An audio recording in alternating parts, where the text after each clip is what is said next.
رب العالمين والعاقبة للمتقين والصلاة والسلام على خير خلقه سيدنا ومولانا محمد وآله وأصحابه أجمعين أما بعد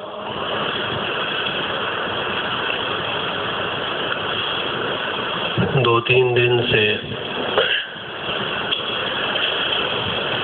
آپ کے سامنے یہ بات عرض کی جا رہی ہے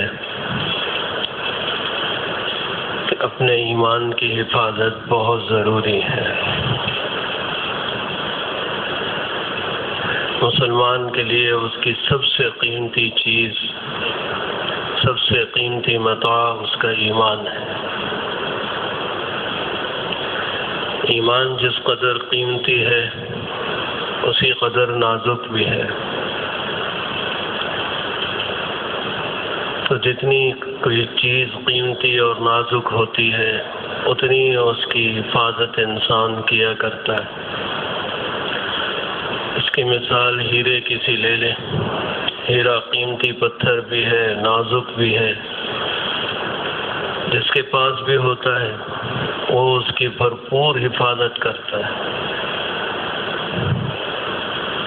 ایسے ہی ایمان انسان کی نہایت گراں مایہ چیز ہے، قیمتی چیز ہے، نازک بھی ہے، اس کی حفاظت کرنا بھی بہت ضروری ہے۔ معمولی باتیں ایسی ہیں کہ انسان کو بسا اوقات اس کی طرف توجہ بھی نہیں ہوتی اور ان باتوں کی وجہ سے ایمان چلا جاتا ہے۔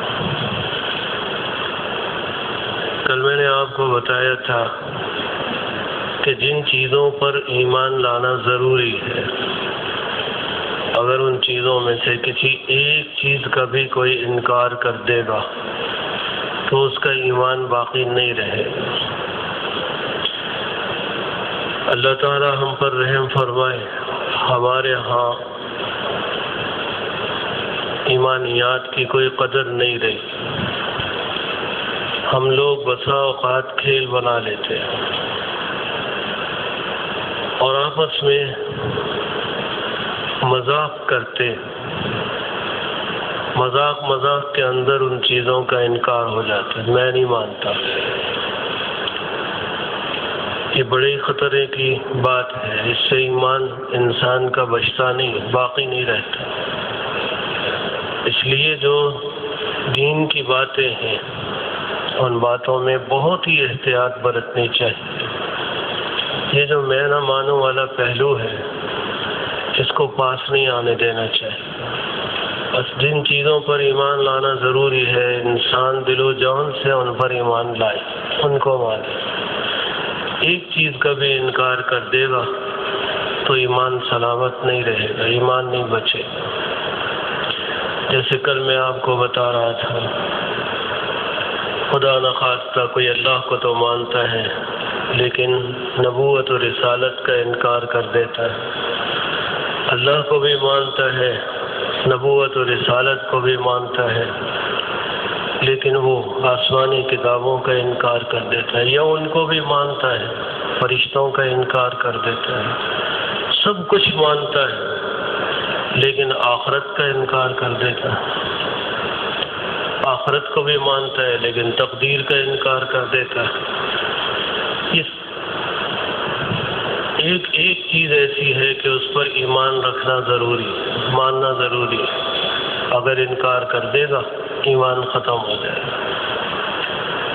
اسی سلسلے میں چلتے چلتے میں نے یہ بات بتائی تھی کہ یہ عقیدہ لازمی ہے اور ضروری ہے کہ سب سے پہلے نبی حضرت آدم ہیں اور سب سے آخری نبی حضرت محمد صلی اللہ علیہ وسلم، اور اللہ تعالیٰ نے نبوت حضور اکرم صلی اللہ علیہ وسلم پر ختم کر دی۔ اب آپ کے بعد قیامت تک کوئی نبی پیدا نہیں ہونے کا۔ اور ہماری جو جماعت کے ساتھی ہیں ان سے بھی گزارش ہے، عموماً جب وہ بات شروع کرتے ہیں دعوت کی بات تو وہ یہی کہتے ہیں کہ اب کوئی نبی تو آنا نہیں، اب کوئی نبی تو آنا نہیں، اور ہم جو کام لے کر نکلے ہیں نبیوں والا کام ہے، اس میں تو کوئی شک نہیں کہ نبیوں والا کام ہے یہ۔ اور یہ جو جملہ ہے کوئی نبی آنا نہیں، اس میں تھوڑی سی اصلاح کر لیں کہ بجائے یہ کہنے کہ اب کوئی نبی آنا نہیں، یوں کہا کریں اب کوئی نبی پیدا تو نہیں ہونا، اب کوئی نبی پیدا نہیں ہونا، کیونکہ ہمارا یہ عقیدہ ہے کہ قرب قیامت میں حضرت عیسیٰ علیہ نبینا علیہ السلام کو اللہ بھیجیں گے، آسمانوں سے زمین پر اتاریں گے۔ تو اس کا مطلب ہے کہ انہوں نے آنا تو ہے، انہوں نے آنا ہے، لیکن پیدا نہیں ہونا۔ پیدا تو وہ نبی علیہ السلام کی ولادت باسعادت سے بھی 500-600 برس پہلے ہو چکے۔ اس لیے جب ہم یہ کہیں گے کہ بھئی اب کوئی نبی پیدا نہیں ہونا، تو پھر بحث کی گنجائش نہیں رہے گی، کسی کے اعتراض کی، کسی کے شبہ کی کوئی گنجائش نہیں رہے گی۔ اس لیے ہمارے جماعت کے ساتھی اس بات کا بھی اہتمام کریں کہ جب دعوت دیں اور یہ کہیں کہ اب نبی نہیں آنا، وہاں نہیں آنے کے بجائے یوں کہیں کہ اب کوئی نبی پیدا نہیں ہونا۔ بہرحال اگر کوئی عقیدہ ختم نبوت کو نہیں مانتا اور کہتا ہے کہ نہیں جی حضور علیہ السلام کے طفیل ابھی نبی آئیں گے، تو وہ دائرہ اسلام سے خارج۔ اللہ تعالیٰ نے قرآن پاک میں صاف کہہ دیا کہ آپ آخری نبی، اور حضور علیہ السلام نے 1-2 حدیثوں میں نہیں 20-50 احادیث مبارکہ میں اس بات کو بڑی وضاحت کے ساتھ بیان فرما دیا کہ اب میرے بعد سلسلہ نبوت ختم، میرے بعد اب کوئی نبی نہیں ہوگا۔ اور حضور علیہ السلام نے ہمیں یہ بھی بتایا کہ اگر نبی آنے ہوتے تو میرے بعد نبوت کے سب سے زیادہ لائق عمر تھے۔ لو کان بعدی نبی لکان عمر، اگر میرے بعد نبوت کا سلسلہ جاری ہوتا تو میرے بعد نبی کون بنتے؟ عمر بنتے، لیکن عمر بھی نبی نہیں بنے۔ تو اس لیے ہمارا اس پر ایمان ضروری ہے، اور اسی سلسلے میں میں نے آپ کو یہ بات بھی بتائی تھی کہ ہمیں کچھ نہ کچھ معلومات اس سلسلے میں ہونی چاہیے، کیونکہ آج کل باطل کا اس قدر زور ہے اور باطل قوتیں اس قدر سرگرم ہیں جس کی کوئی حد نہیں۔ مرزائی پہلے چھپتے تھے، اپنے آپ کو ظاہر نہیں کرتے تھے، اور اب وہ دندناتے پھرتے ہیں اور کھل کر اپنی دعوت دیتے ہیں۔ اور ہمارے جو بچے ہیں، نوجوان ہیں، ان کے ذہنوں میں ایسی باتیں ڈالتے ہیں کہ وہ ان بیچاروں کو پہلے سے پتہ کچھ بھی نہیں ہوتا، وہ ان کی باتوں میں آ جاتے ہیں۔ اس لیے کچھ نہ کچھ معلومات ہمارے نوجوانوں کو ہونی چاہیے۔ اور مرزائیوں کے بارے میں نے ایک بات آپ کو یہ بھی بتائی تھی کہ جب بھی ان سے بات ہو، یہ دیکھیے یہ ہمیں اس مسئلے میں الجھاتے ہیں۔ سب سے پہلے تو یہی کہیں گے کہ یہ دیکھو آپ لوگوں کو تو مولوی حضرات نے خراب کیا ہوا ہے۔ وہ کہتے ہیں کہ جی عقیدہ ختم نبوت پر ایمان نہیں، ہم تو حضور کو آخری نبی مانتے ہیں، جیسے میں نے کل بتایا تھا نا آپ کو، ہم تو آخری نبی مانتے ہیں۔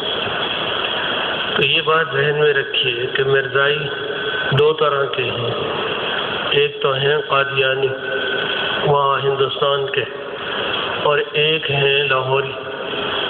2 پارٹیاں ہیں ان کی، ایک قادیانی اور ایک لاہوری۔ یہ جو قادیانی لوگ ہیں وہ تو یہی کہتے ہیں کہ مرزا نبی تھا، اور لاہوری مرزائی کہتے ہیں کہ مرزا نبی نہیں تھا۔ تو ہمارا واسطہ زیادہ تر انہی سے پڑتا ہے۔ وہ کہتے ہیں کہ مرزا کو ہم نبی نہیں مانتے، ہاں ہم بزرگ مانتے ہیں، اور ہم مہدی مانتے ہیں، جیسے آپ لوگوں کے بزرگ ہیں ہمارا بھی وہ بزرگ ہیں، ہم ان سے یہ کہیں کہ آپ لوگ جو ان کو بزرگ مانتے ہیں، یہی ہمارا اور آپ کا اختلاف ہے کہ آپ تو بزرگ کہتے ہیں اور ہم کہتے ہیں کہ وہ ایک ادنا سے ادنا درجے کا مسلمان بھی نہیں ہے۔ کیوں نہیں ہے؟ بالکل واضح ہے کہ اس نے اللہ کی توہین کی، اللہ کے پیغمبروں کی توہین کی، اور آپ کہتے ہیں کہ ہم اسے نبی نہیں مانتے۔ وہ تو 85 جگہ اپنی کتابوں میں دعویٰ کر کر گیا ہے کہ میں نبی ہوں، اور اللہ تعالیٰ پناہ میں رکھے اس نے یہاں تک دعویٰ کیا کہ میں آخری نبی ہوں۔ یہ بھی قرآن کے اندر مانوی اس نے تحریف کی ہے، نبی علیہ السلام کی شان اقدس میں توہین کی ہے۔ آپ ایسے شخص کو بزرگ مان رہے ہیں، آپ کو شرم اور حیا آنی چاہیے۔ وہ کیسے بزرگ ہو سکتا ہے؟ وہ تو مسلمان بھی کہلانے کا مستحق نہیں، آپ کہتے ہیں بزرگ۔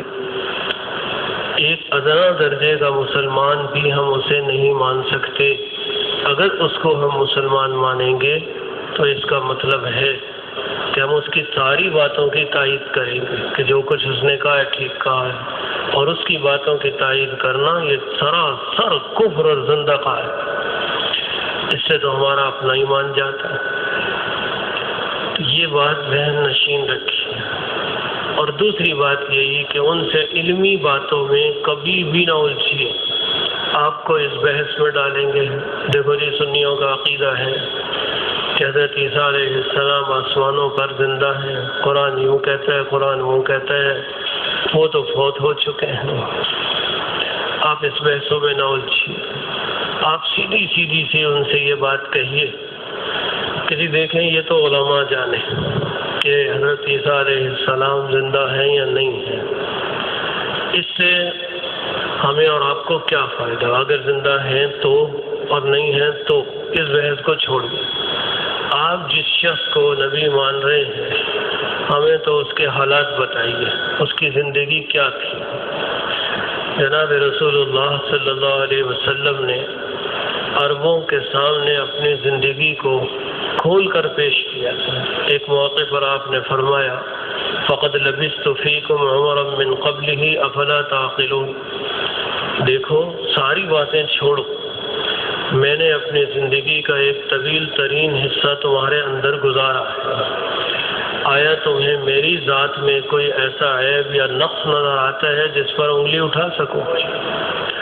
اگر کوئی عیب کوئی نقص تمہیں نظر نہیں آتا تو پھر اللہ کے بندو عقل سے کام لو کہ جب میں نے نبوت سے پہلے کوئی ایسا کام نہیں کیا جس پر اعتراض کیا جا سکے، تو اب جو میں دعوی نبوت کر رہا ہوں تو اس کے بعد کوئی ایسا کام کر سکتا ہوں، کوئی ایسی بات کر سکتا ہوں جس پر انگلی اٹھائی جا سکے؟ تو سوچو، نبی علیہ السلام نے اپنی زندگی کو پیش کیا، میری زندگی کا جائزہ لو۔ ہم مرزا قادیانی کی زندگی کا جائزہ لیتے ہیں، مرزائیوں سے کہتے ہیں کہ یار اس کے حالات تو سناؤ ہم کو، اور اس کے حالات ایسے عجیب و غریب ہیں کہ یوں لگتا ہے کہ اس میں معمولی عقل نام کو چیز نہیں تھی۔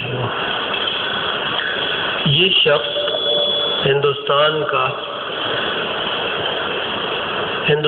کا ایک ضلع ہے لدھیانہ، اس کی ایک تحصیل ہے قادیان میں۔ یہ ہمارے سیالکوٹ شہر جو ہے نا، سیالکوٹ کے اگر سرحدی علاقے پہ کھڑے ہو جائیں آپ تو بالکل سامنے قادیان نظر آئے، بالکل ہمارے قریب ہے۔ اسی لیے ان سرحدی علاقوں میں ناروال ہو گیا، شکرگڑھ ہو گیا، سیالکوٹ ہو گیا، اس ساری پٹی میں مرزائی بہت زیادہ ہے، اور مرزا قادیانی یہاں سیالکوٹ میں نوکری کرتا رہا ہے۔ تو یہ شخص قادیان کے اندر 1839 یا 40 میں پیدا ہوا۔ مرزا غلام احمد قادیانی 1839 یا 40 میں پیدا ہوا۔ خود اس نے لکھا ہے کہ 1857 کی جب جنگ آزادی ہوئی تو میری عمر اس وقت 16-17 برس کی تھی، یہ اس نے خود لکھا ہے۔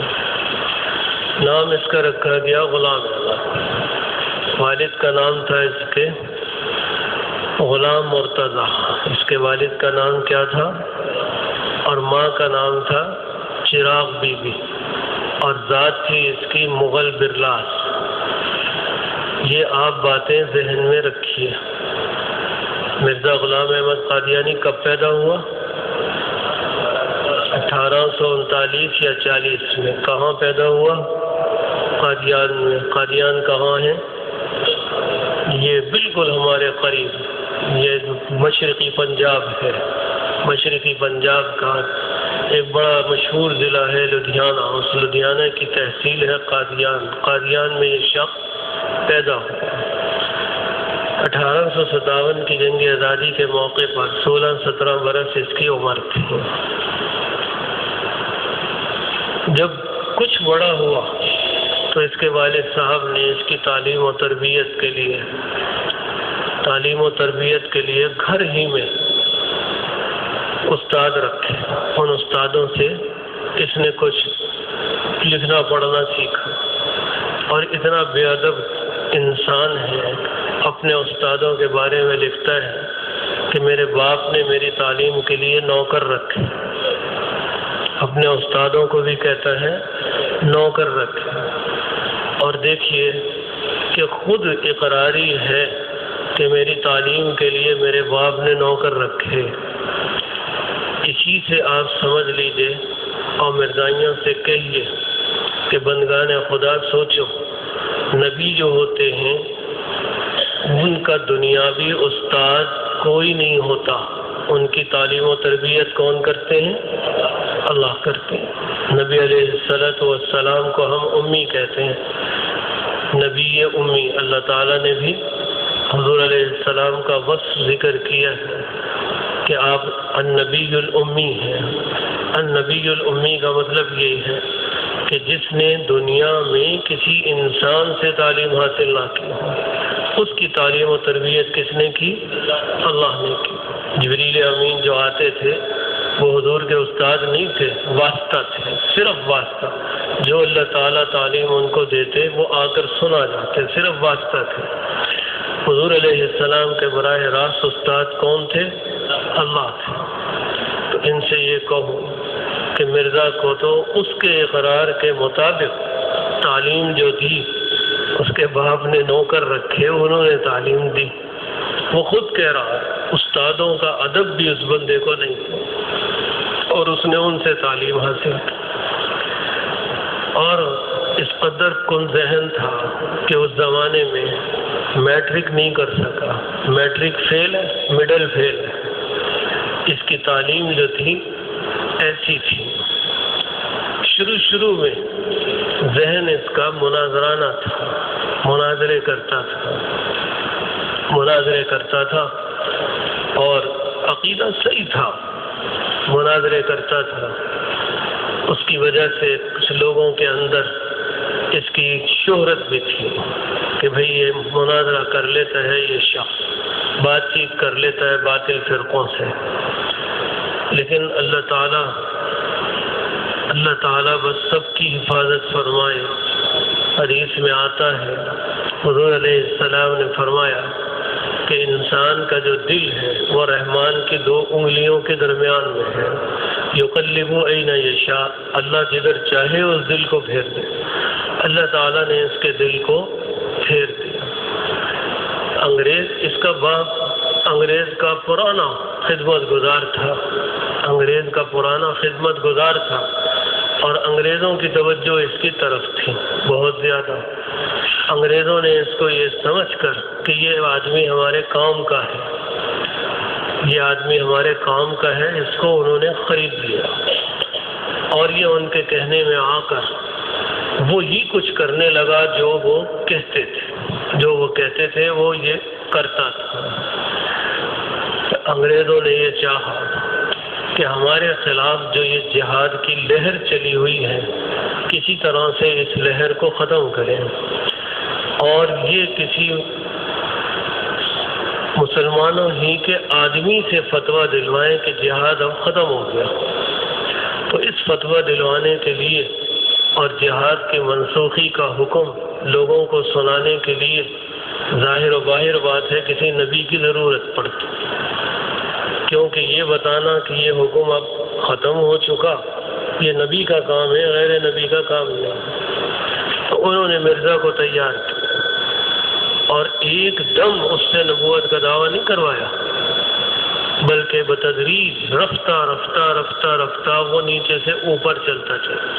پہلے اس نے یہ دعویٰ کیا کہ میں ملہم من اللہ ہوں، مجھے اللہ کی طرف سے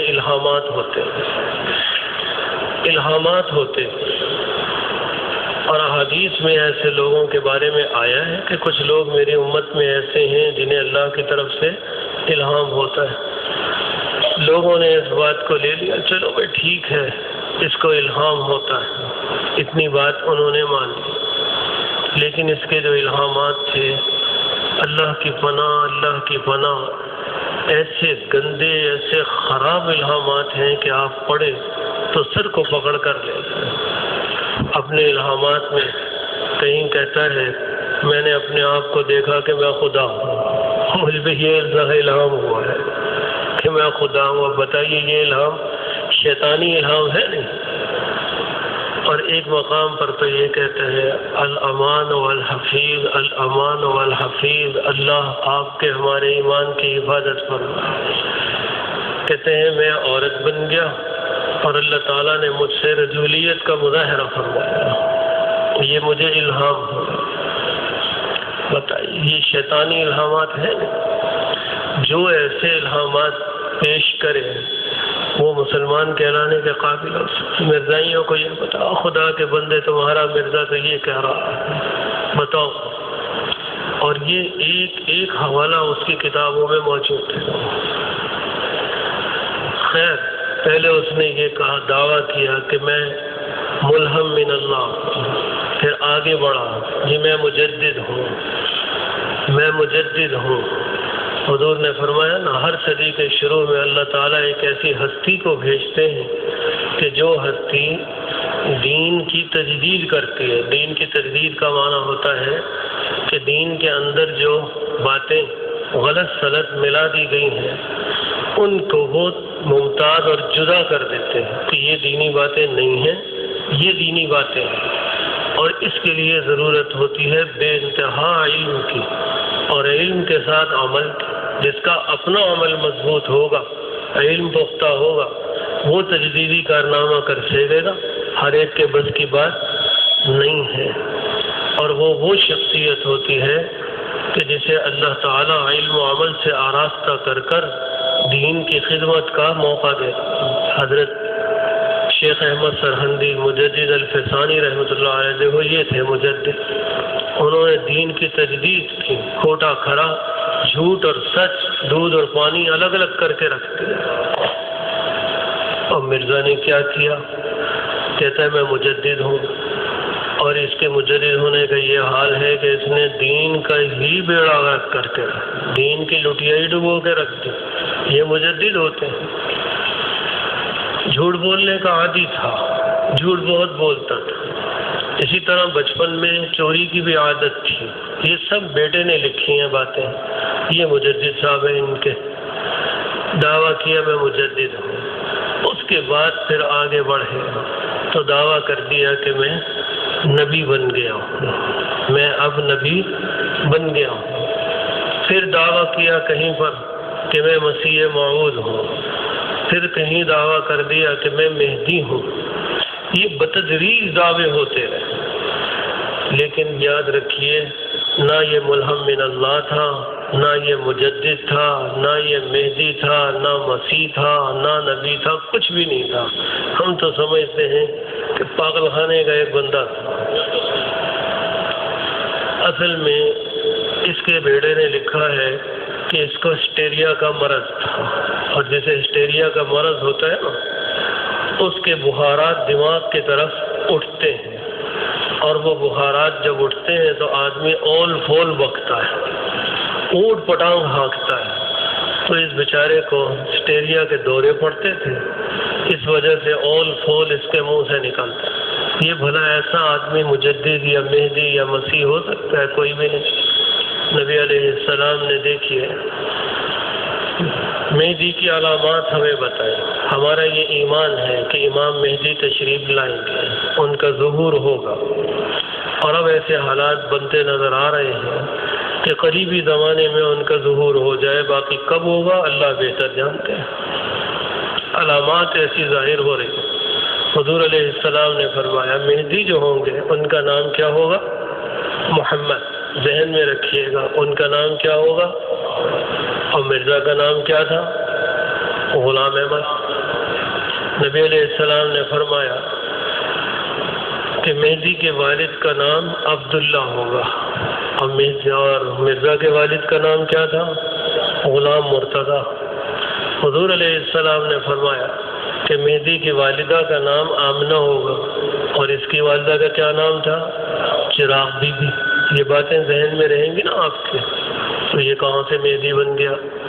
حضور علیہ السلام نے فرمایا کہ مہدی کی ولادت مدینہ پاک میں ہوگی، اور مدینہ پاک سے ہجرت کر کر وہ مکہ مکرمہ چلے جائیں گے، اور پھر حکومت کریں گے ملک شام میں جا کر۔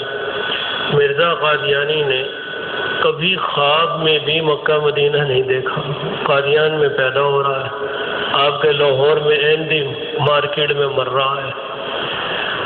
کیوں بھائی؟ یہ باتیں ہیں نا، وہ قادیان میں پیدا ہو رہا ہے، کبھی خواب میں بھی اس نے نہ مکہ دیکھا نہ مدینہ دیکھا، اور ملک شام بھی شاید نہ دیکھا ہو۔ حکومت کہاں سے اس کو ملی؟ کچھ بھی نہیں ہوا۔ کہتے جی میں مہدی ہوں، بتائیے کوئی مہدی کی علامت ہے؟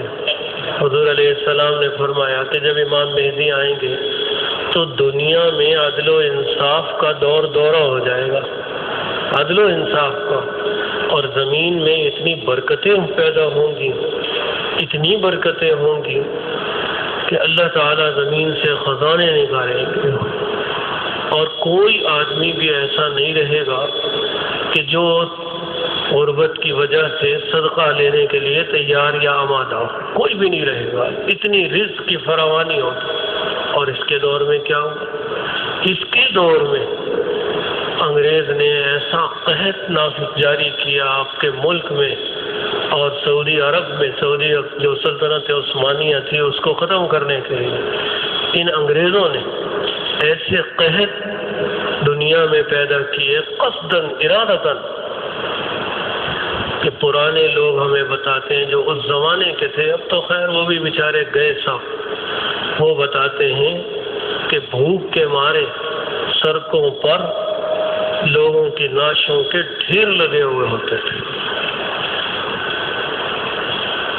تو قحط کی یہ حالت، اور سعودی عرب میں، مکہ میں، مدینے میں یہ حالت ہو گئی تھی کہ لوگ قبروں سے مردے اٹھا کر کھانے کے لیے تیار تھے، حرام کھانے کے لیے تیار تھے، ایسا قحط تھا۔ تو امام مہدی کے دور میں تو برکتیں ہوں گی، اس کے دور میں قحط سالی ہو رہی ہے، یہ کہاں سے مہدی ہو گیا بھائی؟ تو یہ باتیں یاد رہیں گی۔ اب یہ کہتے ہیں جی کہ مرزا کیا تھا؟ مسیح بھی تھا۔ ہماری ایک بات ہوئی، ایک مرزائی مبلغ سے بحث چل پڑی، کہنے لگے نہیں مرزا جو تھا وہ مسیح بھی تھا۔ اب میں نے ان سے کہا تمہارا عقیدہ ہے کہ حضرت مسیح علیہ السلام تو فوت ہو چکے اور ان کی قبر بنی ہے؟ ایسے بے وقوف ہیں، کہتے ہیں ان کی والدہ کی قبر تو ہے مری میں، ہماری یہ مری نہیں ہے۔ حضرت عیسیٰ علیہ السلام کی والدہ کا نام کیا تھا؟ مریم نام تھا، تو وہ اتفاق سے ہمارے ہاں مری کا علاقہ جو بنا تو کہتے ہیں وہ مریم یہاں ہے اسی لیے یہ مری ہے۔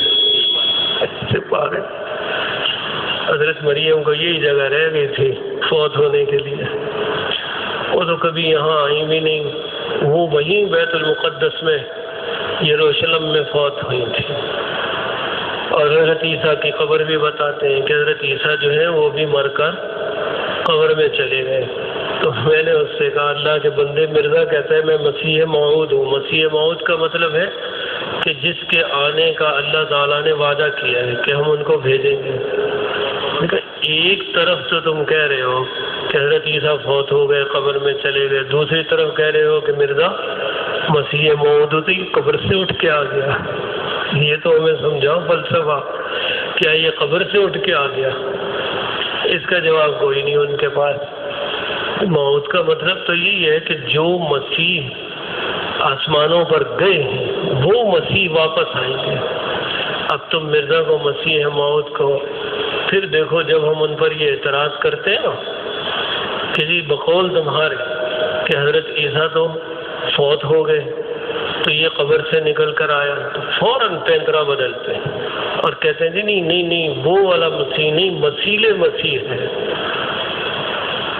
عیسیٰ علیہ السلام کا ہم شکل ہے اور ان کا مثل ہے، اصل نہیں ہے، مثل ہے اس کا، اور یہ بھی غلط ہے، مثل بھی ان کا نہیں ہے۔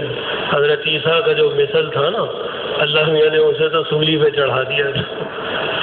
یاد ہے آپ کو حضرت عیسیٰ علیہ السلام کو جب یہودی مارنے کے لیے آئے تھے تو اللہ تعالیٰ نے کیا کیا تھا؟ حضرت عیسیٰ کو تو آسمانوں پہ اٹھا دیا، اور جو اس کا ایک بندہ مارنے کے لیے آیا تھا، جو ایک بندہ، اس کو اللہ نے کیا کیا؟ مثل بنا دیا، اس کو شباہت دے دی حضرت عیسیٰ علیہ السلام کی۔ سارے یہودیوں نے اسی کو مل کے مار دیا کہ یہی عیسیٰ ہے۔ اچھا بندے بھیجے تھے اپنے انہوں نے مارنے کے لیے، تو گن کے بھیجے تھے۔ اب جب گنتی کرتے ہیں تو گنتی میں وہ پورا اترتا ہے، اور جب شکل دیکھتے ہیں تو عیسیٰ لگتا ہے۔ تو اللہ کہتے ہیں وَلَٰكِن شُبِّهَ لَهُمْ، ہم نے ان کو ایسا شبہ میں ڈالا کہ ان بیچاروں کی عقلیں حیران رہ گئی۔ بندے گنے تو جتنے بھیجے تھے اتنے ہیں، عیسیٰ غائب، اور شکل دیکھتے ہیں تو وہ عیسیٰ والی شکل ہے، جس کو مارا ہے سمجھتے ہیں یہ صحیح ہے۔ وہ آج تک اسی خبط کا شکار ہے کہ ہمارے ساتھ ہوا کیا، ہم تو عیسیٰ کو مار کے آئے تھے، العیاذ باللہ۔ تو بھائی نہ یہ مسیح ہے، نہ یہ مسیل مسیح ہے، مسیح موعود۔ ایک بات تو آپ یہی ذہن میں رکھیے کہ کہتے ہیں عیسیٰ تو فوت ہو گئے، جب فوت ہو گئے تو یہ کہاں سے آ گیا؟ دوسری بات یہ بھی کہ بھئی مسیح جو تھے ان کی والدہ کا نام کیا تھا؟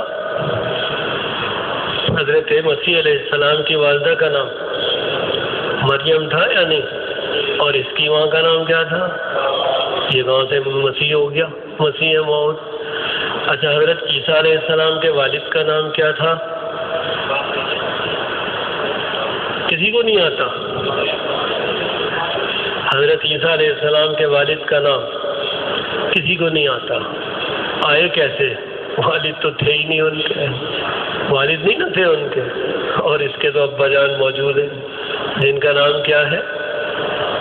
غلام مرتضی۔ یہ کہاں سے مسیح ہو گیا بھائی؟ اب مسیل مسیح بھی نہیں ہے، مسیح بھی نہیں ہے، کہتا ہے میں مسیح ہوں۔ آپ سوچیں یہ باتیں، ان باتوں کو سوچ کر آپ کو ہنسی آئے گی کہ نہیں؟ سوچیں، پاگل ہے۔ اور اللہ تعالیٰ اپنا فضل فرمائے اور ہمارے ایمان کی حفاظت فرمائے۔ پنجابی کا محاورہ ہے، پنجابی کا محاورہ پنجابی میں ہی سن لیں، خدا رسے تے عقل خود سے۔ اللہ ناراض ہوتے ہیں تو عقل چھین لیتے ہیں، اللہ ناراض ہوتے ہیں تو میں تو یہی سمجھتا ہوں کہ ان مرزائیوں سے خدا ناراض ہیں کہ ان کی عقل مار دی، اللہ تعالیٰ نے ان کی عقل مار دی ہے، اور یہ سوچتے ہی نہیں یار کس کے پیچھے لگ گئے، کس بندے کے پیچھے ہم لگ گئے۔ مرزائیوں سے میں تو کہتا ہوں کہ میرا تجربہ ہے کہ ذرا سی بھی عقل و سمجھ رکھنے والا انسان ہوگا تو وہ مرزائی نہیں بنے گا۔ تمہاری عقلوں کو کیا ہو گیا کہ تم مرزا کے پیچھے لگ گئے؟ اور یہ نہ سمجھو کہ یہ باتیں ہم کہہ رہے ہیں، ہم تو صرف ناقل ہیں، نقل کر رہے ہیں۔ یہ تو مرزا کے بیٹے نے ساری باتیں لکھی ہیں، سیرت المہدی اس کی کتاب کا نام ہے، اس کتاب میں اس نے بات کی یہ ساری باتیں لکھی جو میں آپ کو سنا رہا ہوں۔ اور اس کی عقل کا یہ حال تھا میرے محترم بھائیوں، یہ حال تھا اس کی عقل کا، اتنا عقل سے پیدل تھا کہ اس کو یہ نہیں پتہ چلتا تھا کہ نیچے کا کاج کون سا ہے، اوپر کا کون سا ہے، نیچے والے کاج میں اوپر کا بٹن اور اوپر والے کاج میں نیچے کا ٹھوسنا